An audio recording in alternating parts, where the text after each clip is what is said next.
Hello, we are back with a new topic which is types of warehouses. अब warehouses का मतलब क्या होता है? warehouses वो जगह होती है जहाँ पे हम या तो हमारा कच्चा माल या तैयार माल कुछ समय के लिए स्टोर करके रखते हैं। आज हम टाइप्स ऑफ warehousing के बारे में देख रहे हैं। सबसे पहला जो है वो है प्राइवेट वेयरहाउस। अब प्राइवेट वेयरहाउस का मतलब क्या होता है? तो प्राइवेट वेयरहाउस ये प्राइवेटली ओन होता है। प्राइवेटली ओन मतलब ये सेल्फ ओन रहता है। बड़े बड़े मैन्युफैक्चरर्स या फिर बिजनेस हाउसेस इसको ओन करते हैं, मतलब वो उनकी मालकी का होता है। यूजुअली प्राइवेट वेयरहाउस जो है वो रेलवे जंक्शन के पास होता है, या फिर आप कह सकते हैं कि वो हाईवे के पास होता है। ऐसा क्यों? ताकि ट्रांसपोर्टेशन जो है वो इजीली किया जा सके। ओके, अगर कहीं अंदर रिमोट एरिया में होगा तो वापस उसको मेन रोड तक लेके आने में या मेन स्टेशन तक लेके आने में प्रॉब्लम हो सकती है, इसलिए ये यूजुअली रेलवे जंक्शन या हाईवे के पास होता है। और ये एक इंसान जिसे हम लोग इंडिविजुअल कहते हैं उसकी मालकी का होता है। ओके, नेक्स्ट हम लोग जो देखते हैं एक्चुअल में क्या होता है, प्राइवेट वेयर हाउस में मालिक खुद अपना सामान उसके अंदर रखता है, किसी और को वो किराए पे वो नहीं देता है। नंबर 2 पे हम लोग देख रहे हैं which is public warehouse. अब पब्लिक वेयर हाउस का मतलब वो वेयर हाउस जो पब्लिक के लिए खुला है, मतलब इसमें दूसरे लोग भी अपना सामान रख सकते हैं। यूजुअली इंडिविजुअल मतलब अकेला इंसान या फिर कोऑपरेटिव जो है उनकी मालकी का होता है ये। ओके, तो अभी जैसे एक पब्लिक वेयर हाउस है तो उसमें एक छोटा सा फार्मर भी अपना माल रख सकता है। इसका जो लाइसेंस है ये यूजुअली गवर्नमेंट देता है। अगर गवर्नमेंट ने लाइसेंस दे दिया इसका मतलब पब्लिक वेयर हाउस को गवर्नमेंट की रूल्स एंड रेगुलेशंस फॉलो करने रहते हैं। हम लोग जो नेक्स्ट देख रहे हैं वो है बॉन्डेड वेयर हाउस। अब बॉन्डेड वेयर हाउस का मतलब होता है वो वेयर हाउस जहाँ पे माल कुछ समय के लिए रखा जाता है जब तक उसकी ड्यूटी पे नहीं की जाती। अब ड्यूटी का मतलब क्या होता है?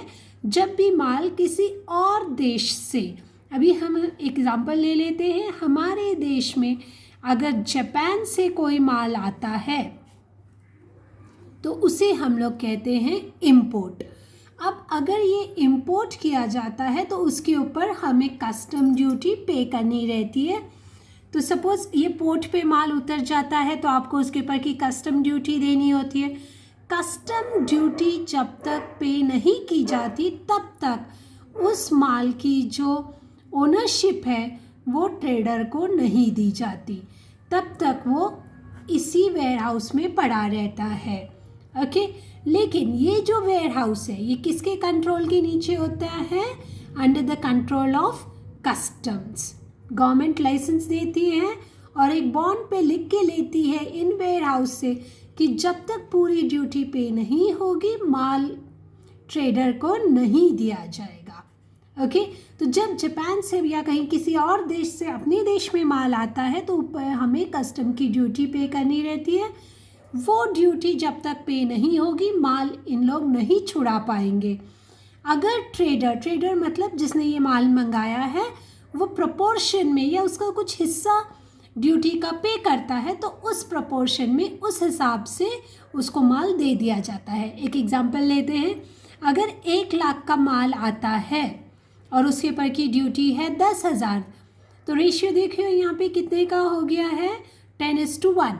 इसका मतलब अगर 1,000 की ड्यूटी भरी जाती है तो यहाँ पे हमें 10,000 का माल निकाल के ले जाया जा सकता है। ज़रूरी नहीं पूरी की पूरी ड्यूटी एक ही टाइम पे भरो तभी पूरा कंसाइनमेंट आपको मिलेगा।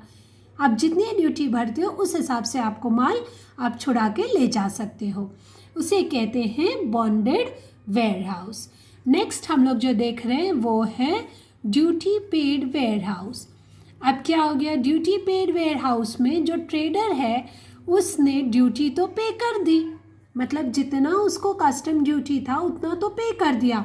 इसका मतलब अब ये माल पूरी तरीके से ट्रेडर की ओनरशिप में आ गया।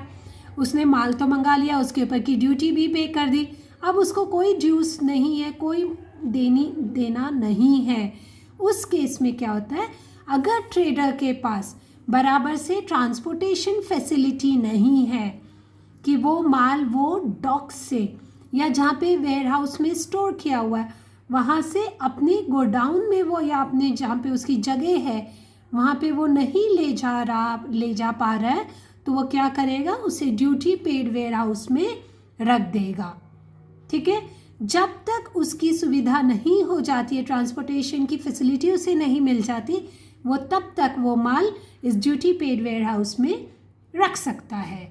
अभी उसे सिर्फ वेयर हाउस का रेंट देना बाकी है, ड्यूटी उसने ऑलरेडी पे कर दी है। जितने दिन वो रखेगा माल इधर, उस समय तक का उसे सिर्फ रेंट देना पड़ेगा वेयर हाउस का, जो बहुत नॉमिनल होगा। सेकंड केस है, एक तो हमने बोल दिया कि ट्रांसपोर्टेशन फैसिलिटी नहीं होगी तो वो इधर रख के जाएगा। दूसरा है कि अगर उसने इम्पोर्टेड जो माल उसके पास आया है वो उसे कहीं और एक्सपोर्ट करना है, जिसे हम लोग आंत्रपोर्ट कहते हैं, जो इम्पोर्ट किया है वही माल उसे कहीं और भेजना है, उस केस में वो ड्यूटी पेड वेयर हाउस का सहारा लेता है। नहीं तो क्या हो जाएगा, इम्पोर्टेड माल वापस गोडाउन पे लेके आओ, वापस उसको उधर लेके जाओ, फिर एक्सपोर्ट करो, बहुत ज़्यादा ट्रांसपोर्टेशन का खर्चा या फिर बाकी का टाइम भी वेस्ट जाता है। इसलिए वो क्या करता है, ड्यूटी पेड वेयर हाउस में वो मटेरियल वैसे का वैसे ही रख देता है। ड्यूटी पे करने के बाद वो उसको वापस एक्सपोर्ट कर सकता है, उसे कहा जाता है duty paid warehouse. Next हम लोग जो देख रहे हैं वो है गवर्नमेंट वेयर हाउस। अब गवर्नमेंट वेयर हाउस नाम से ही आपको पता चल गया होगा कि ये जो वेयर हाउसेस है इसकी मालकी जो है वो गवर्नमेंट के पास होती है। क्या फ़ायदा होगा इससे कि गवर्नमेंट बोला तो आपको थोड़ा विश्वास आता है, और दूसरी चीज़ है कि ये जो वेयर हाउसेस होती है वो ओन्ड, मैनेज्ड और कंट्रोल की जाती है गवर्नमेंट से। इसका मतलब सारी की सारी चीज़ें गवर्नमेंट देखता है, तो रिलायबिलिटी ज़्यादा आ जाती है। और दूसरा है, गवर्नमेंट की चार्जेस जो रहते हैं वो इतने ज़्यादा नहीं होते हैं। गवर्नमेंट जनता के लिए काम करती है, इसीलिए उन लोग इसकी जो चार्जेस है वेयर हाउस की, रेंट जो है वो कम से कम रखने की कोशिश करता है। नेक्स्ट हम लोग जो देखते हैं वो है कोऑपरेटिव वेयर हाउस।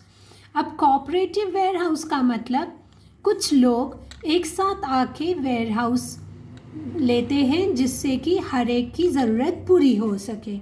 अगर हम एक इंसान की बात करते तो वो बेचारे के पास इतना पैसा नहीं हो सकता कि वो वेयर हाउस खरीद ले, इसलिए कई सारे लोग आके वो वेयर हाउस खरीदते हैं जिसमें कि उनका सबका माल रखा जा सके जैसे ज़रूरत होगी।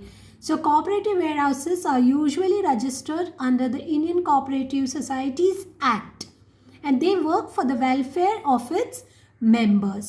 Okay? 6th के बाद हम लोग 7 नंबर पे जा रहे हैं जिसको कहते हैं कोल्ड स्टोरेज वेयर हाउस।